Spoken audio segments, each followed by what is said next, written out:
GSM Erişim'den hepinize merhaba arkadaşlar. Bugün Huawei Pro 70 ekran değişimi gerçekleştireceğiz. Evet, şimdi darbeyi görünce arkadaşlar çok şaşıracaksınız. Sizlere bu şekilde göstereyim. Yamukluğumu da göstereyim. Görmüş olduğunuz üzere. Arka kapağım zaten açılmış arkadaşlar. Üst tarafı daha demin de biz hafif bir ısı tutunca direkt yerinden çıktı zaten arka kapak. Görmüş olduğunuz üzere. Yani ısıtmaya gerek yok arkadaşlar. Kapağımızı açarken. Evet, hızlı bir şekilde buradaki vidalarımızı sökelim dostlar.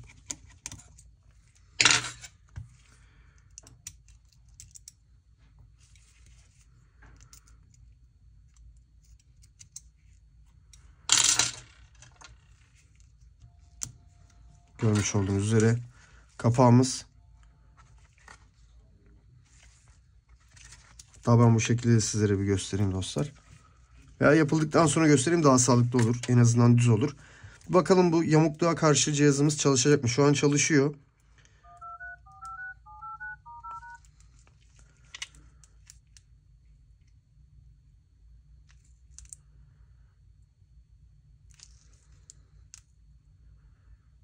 Evet, bir kapatabilsek cihazı. Okey. Cihazımızı kapattık. Şimdi bütün vidalarımızı hızlı bir şekilde sökelim arkadaşlar.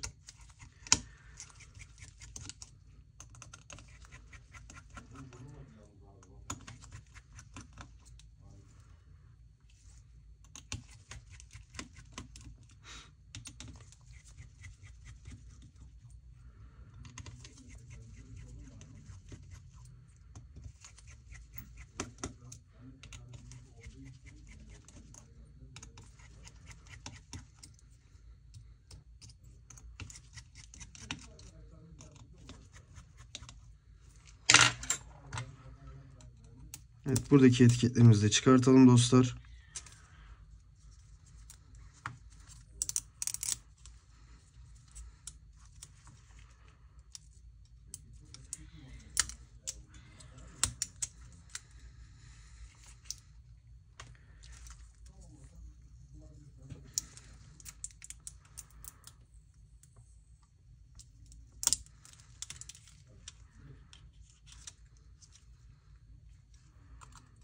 Çok ilginç oldu ama burayı nasıl, neden, nasıl? Hemen vidalarımızı çıkartalım arkadaşlar. Ondan sonra devam edelim. Ben şu an buraya tutuldum biraz. Bakalım bir. Okey, bu konnektörümüzü çıkartmamız gerekiyormuş.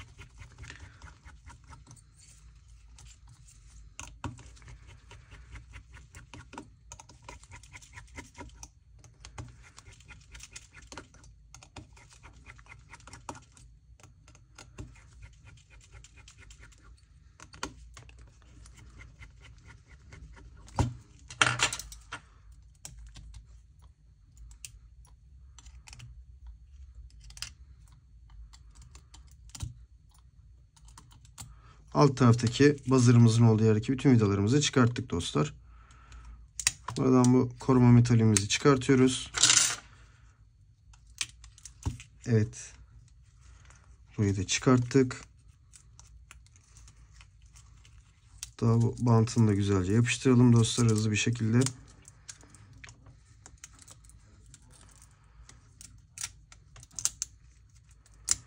Daha bunu komple çıkartalım.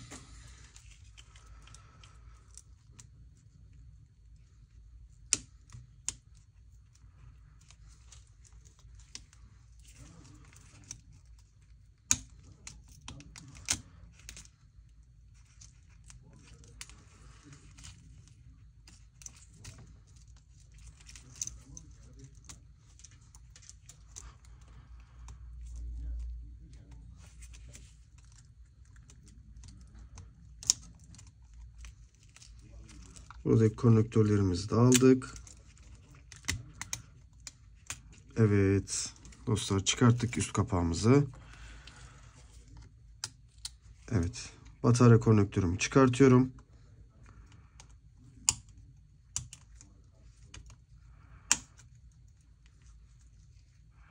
Arafleksimizi de boşa alalım hızlıca.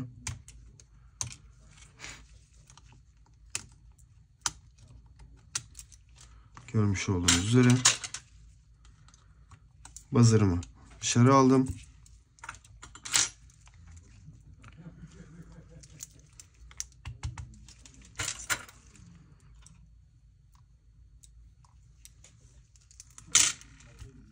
Sim tray'imizi de boşa alalım dostlar.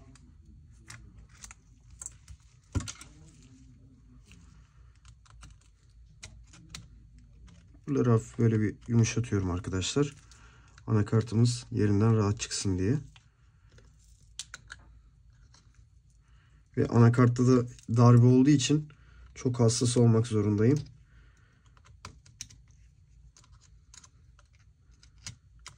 Hatta bu kameramızı bir boşa alalım arkadaşlar.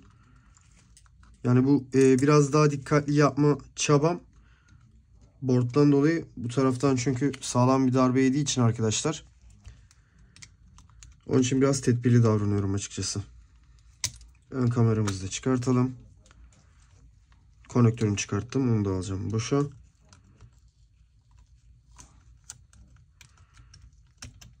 Evet. Kameramızı da hızlı bir şekilde dışarı alalım.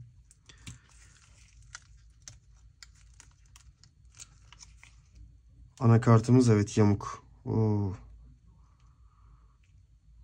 Hatta şöyle göstereyim. Görebilir misiniz bilmiyorum ama bakın bu tarafta darbe izleri var dostlar. Ayrıyeten bu tam köşeden de kırık. Tam bu köşeden. Ama bakalım bir ya. Şu an pek bir yorum yapmak istemiyorum açıkçası. Ön kameramızı yerinden söküyoruz dostlar. Hafif ısı uygulayarak yerinden çıkartıyorum. Neden yorum yapmak istemiyorum onu da açıklayayım dostlar sizlere. Şimdi cihazımız ağır darbeli. Yani etkileyen bir sorun olabilir. Onun için net bir şey söylemek istemiyorum. Yani şimdi ben direkt çalışır ve çalışmaz diyemem sizlere. Ama dediğim gibi bir kontrollerini sağlayalım. Hep birlikte zaten bir açacağız cihazımızı.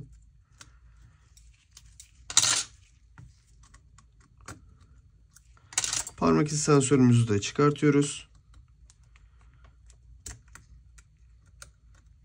Parmak izi sensörümü de boşa aldım dostlar. Sim tray'imi zaten çıkartmıştım. Ve şarj bordumu direkt boşa alıyorum bu şekilde görmüş olduğunuz üzere. Titreşim motorumu da çıkartayım.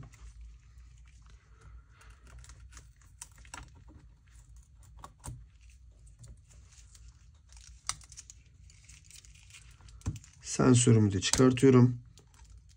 Yani şu an tek korkum o yamukluktan dolayı ön kamera çalışır mı çalışmaz mı diye bir düşünce içerisindeyim açıkçası.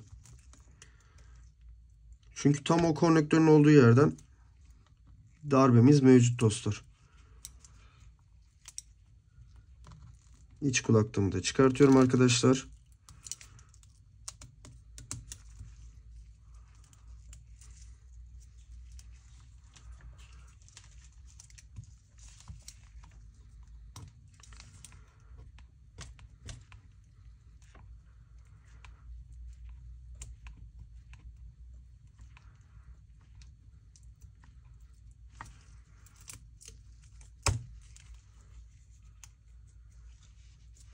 Evet, bataryamızı çıkartacağım. Onun için bir 4 üstüne alkol dökeyim dostlar.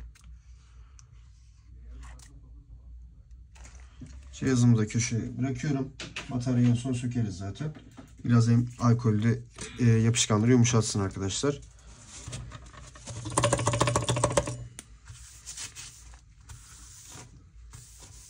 Tezgahımı da sildim güzelce. Orijinal servis ekranımı da kutusundan çıkartıyorum arkadaşlar. Görmüş olduğunuz üzere. Şaka gibi ya. Cihazın iç kulaklığı farklı. Gelen iç kulaklığa bakın.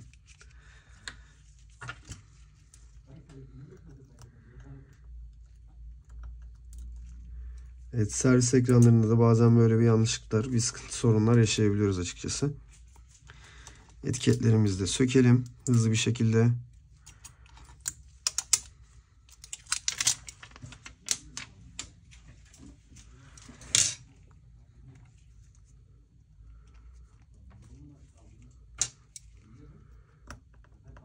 İç kulaklığımızı taktık arkadaşlar. Sensörümü oturtturdum.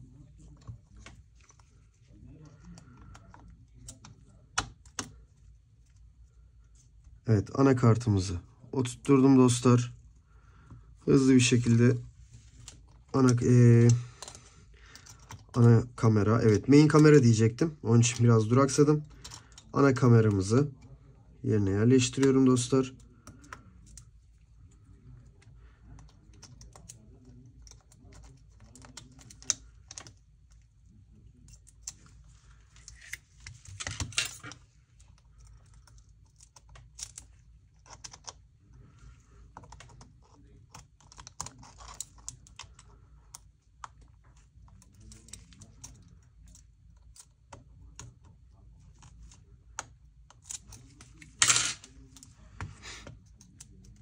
Görmüş olduğunuz üzere ön kameramı da yerine yerleştiriyorum.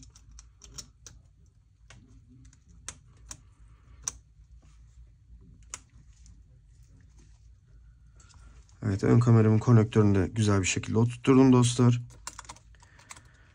Şarj bordumu yerine oturtturuyorum. Sim tray'imi de yerine takayım. Titreşim motorunu takmama gerek yok. Zaten üzerinde geldi arkadaşlar. Parmak izi sensörümü de yerine oturtturuyorum.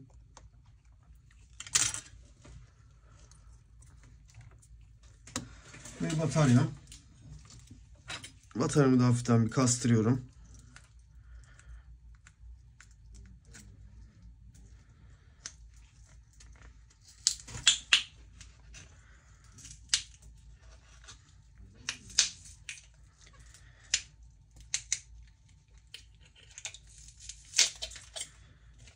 Evet, bataryamızı da yanından çıkarttık.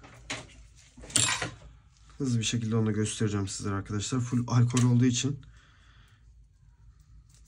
Üzerindeki yapışkanları da alayım. Evet, görmüş olduğunuz gibi bataryamızı da yanından çıkarttık dostlar. Yerine oturtturuyorum.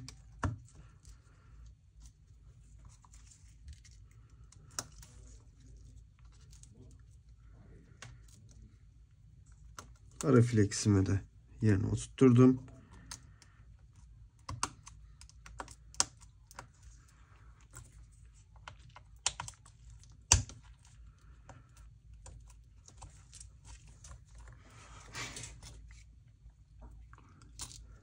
Evet, batarya konektörlerimi de yerine oturtturuyorum dostlar.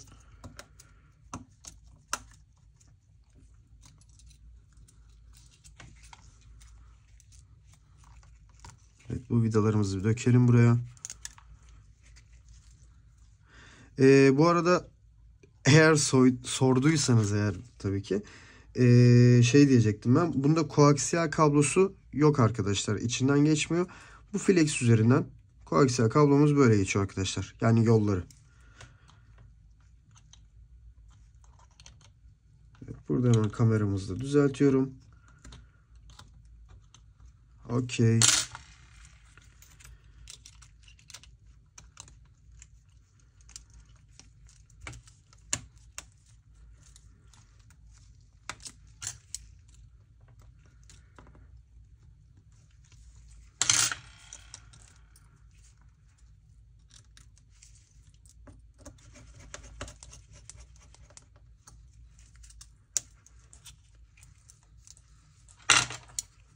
Burada çentiğimiz var. Çentiğimizi de geçiriyorum.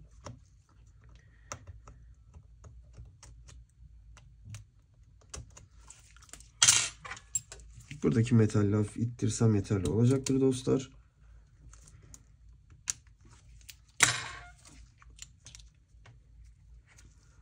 Konnektörümü de yerine oturtturuyorum.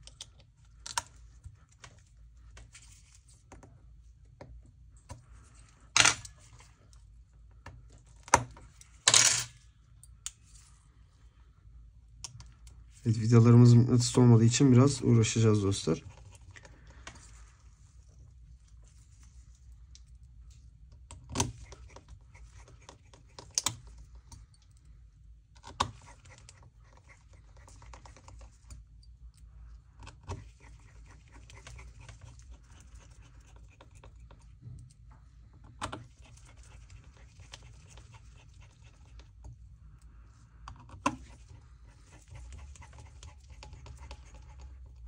Buradaki küçük vidamı da hızlı bir şekilde buraya oturtturdum.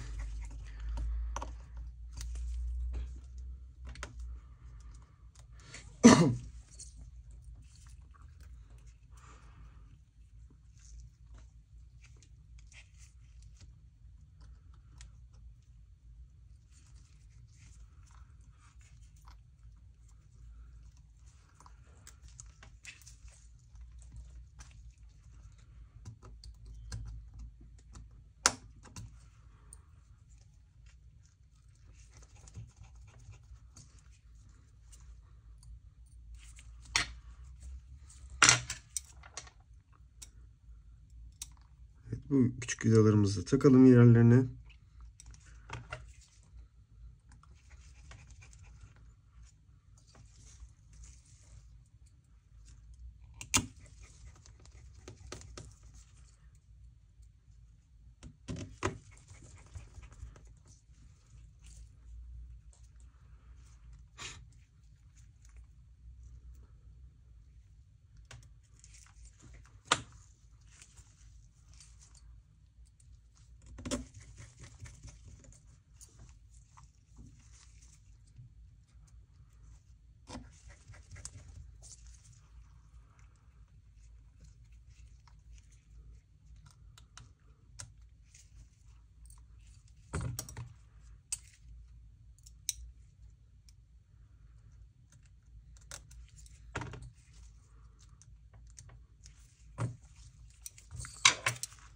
Buradaki metalimizi de bu araya geçirelim dostlar.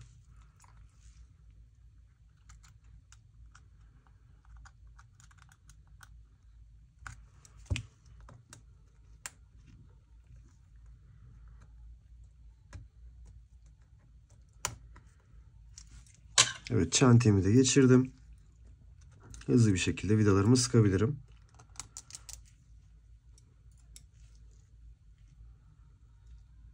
Evet, bir tane vidam kaldı.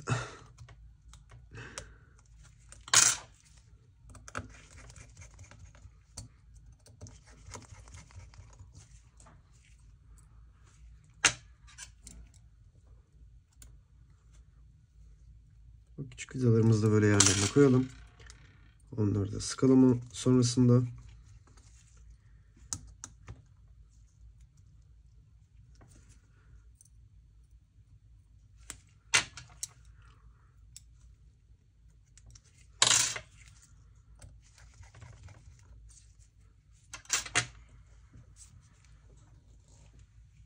Evet, silikonumu da alıyorum dostlar.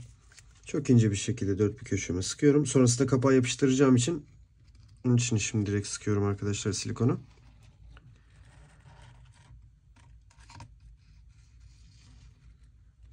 Evet, denemeden direkt cihazı kapatıyorum. Çünkü şu an içimde bir ümit var. Bu cihaz gayet sağlıklı bir şekilde çalışacak diyorum.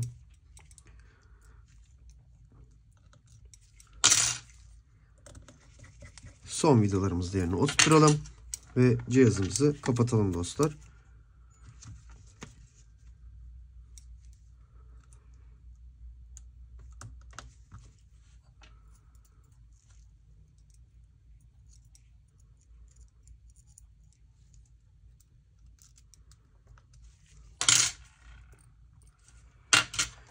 Evet, yine küçük vida ve mıknatıs yok. Çok problemli oluyor bu şekilde hareket etmek. Evet. Ve arka kapağımı yapıştırıyorum. Görmüş olduğunuz üzere. Evet, hep birlikte power tuşumuza basalım arkadaşlar.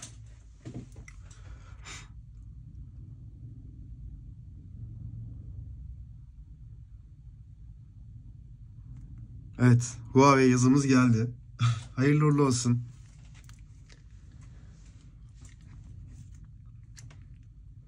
Videomuz yalnız bayağı bir uzadı. 20 dakika oldu dostlar. Ama cihaz sağlam bir cihaz. Yani uzaması da normal açıkçası. Bu şekilde sizlere de göstereyim cihazımı. Huawei Pro 70. Evet, her zaman ilk videoları çeken ilkler biz olacağız arkadaşlar. Sadece bizleri takip etmeniz yeterli olacaktır. Cihazımda şifre var. Testlerini sonrasında yapacağım. Bu şekilde koyayım arkadaşlar cihazımı. Kırık ekranımı da bu şekilde koyayım. Nereden nereye? Evet. Videomuzu izlediğiniz için hepinize çok teşekkür ederim ve bir sonraki videoda görüşmek üzere.